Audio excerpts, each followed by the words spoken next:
I found a hidden room in my house. It wasn't empty. Part 1. The Discovery. When I bought the old house on Maple Hollow Road, I wasn't looking for anything special, just quiet.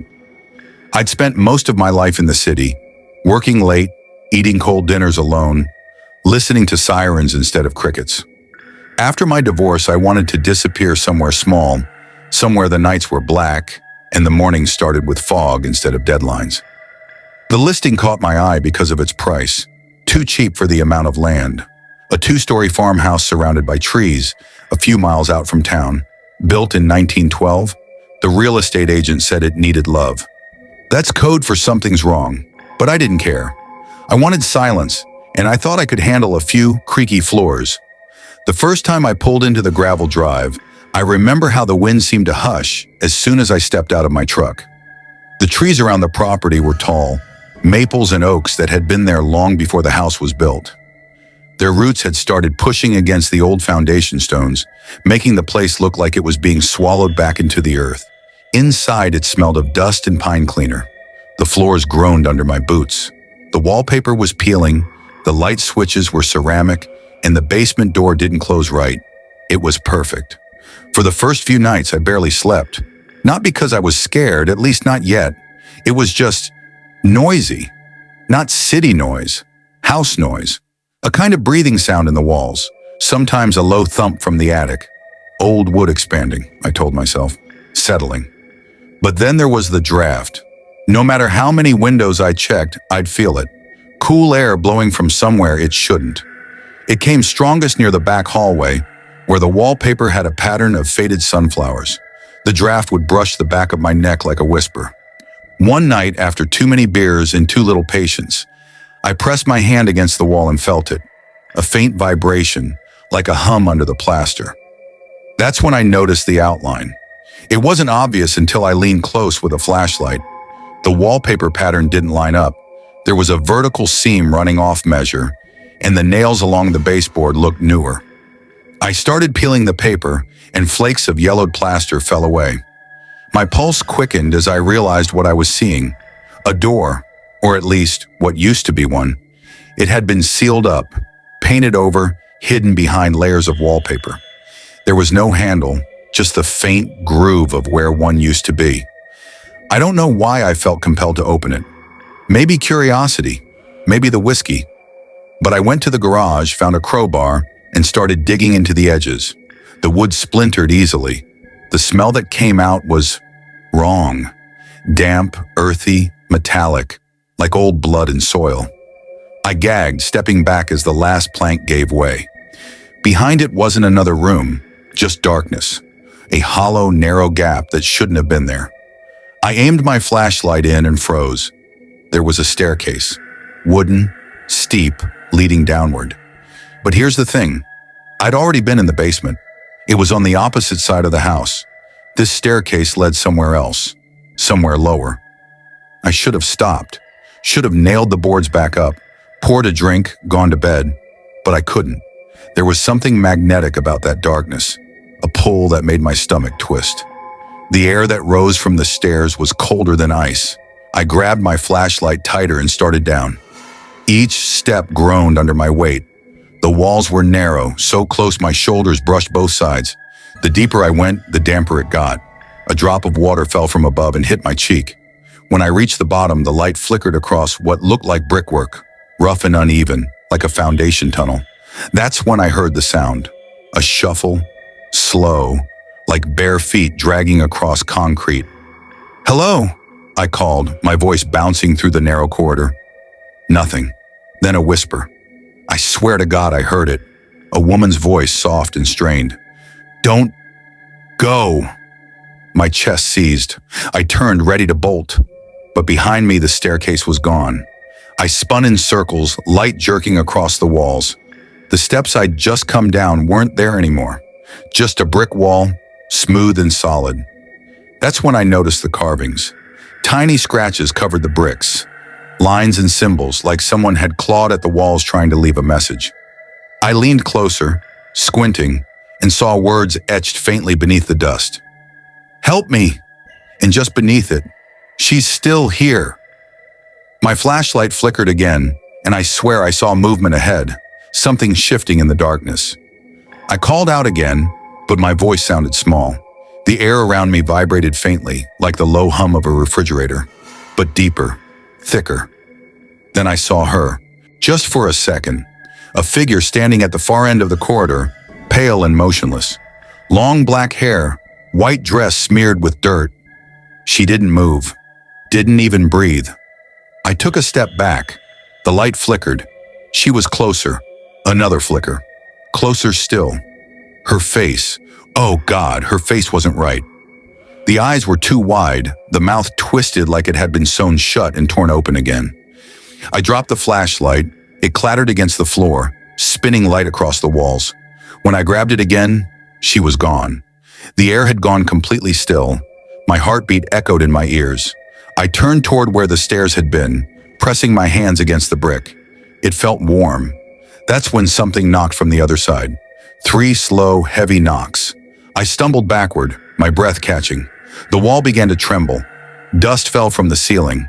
I ran, not knowing where, just running deeper into the tunnel. The air grew colder, thicker, until I saw light ahead. A door, an old, rotted wooden door with rusted hinges. I grabbed the handle. It turned easily. I burst through and fell into another room. It was small, maybe 10 by 10 feet. The walls were concrete, lined with old shelves. Rusted tools hung from nails, and a single bulb swung from the ceiling. And in the middle of the room was a chair. Straps dangled from its arms. Dried stains darkened the floor beneath it. On the wall opposite me, carved deep into the concrete, were words that made my stomach turn. The room must stay closed. Before I could even process it, I heard the whisper again, right behind me. You opened it. I turned. The flashlight flickered once, then the door slammed shut. Part 2. The thing in the walls. I don't remember screaming. I don't even remember falling. Just the sound of the door slamming behind me. Then silence so thick it felt alive. My flashlight rolled across the concrete floor and stopped against the far wall, casting a weak cone of light that made the shadows stretch and breathe. I could still hear that whisper, though faint now, like it was inside my skull instead of the room. You opened it. My throat was dry. I forced myself up, legs trembling. The door behind me had no handle on this side. I pounded on it until my hands hurt, shouting for help even though I knew no one would hear me. That's when the bulb overhead flickered on. It buzzed faintly, a sickly yellow light that revealed everything I hadn't wanted to see. The chair in the middle of the room wasn't just strapped, it was bolted. Rusted chains wound through its legs, fastened into the concrete. The stains on the floor, those weren't just old oil or mildew. They'd soaked into the cracks like old blood. And then I saw something else. In the corner of the room, half buried in dust, was a small metal box. I don't know why I went toward it. Maybe because doing something felt better than just standing there waiting. The box was cold. I wiped the grime away and saw a latch held closed by a rusted nail. Inside were several Polaroids, old ones, color faded, edges curled. Each photo showed the same room. This room, but not empty. In the first, a man was strapped to the chair. His head was bowed. In the second, he looked up, eyes rolled white. In the third, his mouth was open in a scream. In the last photo, there was no man, just the chair, and something standing behind it. A blur, a shadow with the vague outline of a woman. I dropped the photos. My pulse thundered in my ears. That's when I noticed the air vent. It was near the ceiling, small, square, old metal slats thick with dust, and from inside it came a faint sound. Breathing, slow, raspy breathing. I backed toward the door again, pressing my hands flat against it. The bulb overhead buzzed louder, flickered once, twice, and then went out. Darkness swallowed the room. For a few seconds I stood frozen, listening. My flashlight was still on the ground, faintly glowing. I crouched to grab it and froze halfway down. Because there was something standing between me and the light. I couldn't see it, not fully. Just a shape, tall, wrong, the kind of shape your brain refuses to understand. Its edges seemed to ripple like heat haze. I smelled earth and rot, felt the air thicken with humidity. I blinked, and it was gone. The light from the flashlight glared across the far wall again. My heart hammered as I snatched it up and turned in every direction. The room was empty, until I heard a whisper behind my ear. "Sit down!" I spun, light shaking, and saw the chair again. Only now the straps were uncoiled, hanging loose, like it was waiting for me. Something in my chest broke. I started kicking the door, shouting, slamming my shoulder into it. I hit it again and again until I felt something give. Wood splintering. One last shove, and it burst open. I stumbled into the tunnel again. But it wasn't the same tunnel. The air smelled like seaweed. The walls weren't brick anymore. They looked like wet stone, slick with condensation. I could hear dripping somewhere far ahead. The flashlight beam caught faint movement on the walls, pale shapes that slithered out of sight before I could focus on them. I started moving, my breath coming fast. The tunnel twisted, branched, sloped upward, then downward again. I tried marking the corners with scratches on the wall, but every time I looked back, the marks were gone. Eventually, I saw light ahead. Natural light, gray and dim, but real. I ran toward it.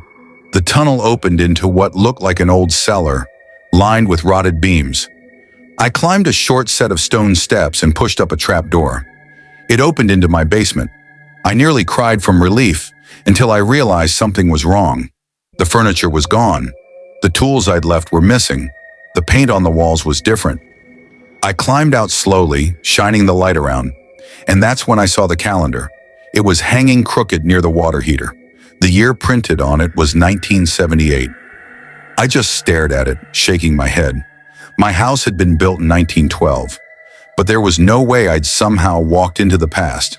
No way, right? Then I heard footsteps upstairs. Someone moving, slow and heavy, right above me. I called out, "Hello!" But the word came out as a croak. The footsteps paused. Then a voice answered, a woman's voice. "Is someone there?" I froze, my flashlight beam trembled. I knew that voice. It wasn't mine. It wasn't the agent's. It was the same voice that had whispered, "Don't go." I didn't respond. I waited. After a long silence, the floorboards above creaked again, heading toward the stairs. And then I heard the first step, then the next, coming down toward the basement. I backed up until my shoulders hit the concrete wall. The light beam jittered as the figure appeared at the bottom of the stairs. Bare feet, pale legs, a white dress streaked with mud. She raised her head slowly. Her face was wrong, like it had been rearranged. The eyes too wide, the mouth crooked. But the thing that froze me wasn't her face. It was the way she was smiling. "Why did you open it?" she asked. I didn't answer. I couldn't. She stepped closer, her feet silent on the concrete. The smell of damp earth filled the air. "I told you not to go," she whispered. "Now it's awake." Behind her I saw movement, something shifting in the shadows near the furnace, something large, glistening, hunched. I bolted. I sprinted past her, up the basement stairs two at a time, slamming the door behind me. I grabbed a chair and wedged it under the handle.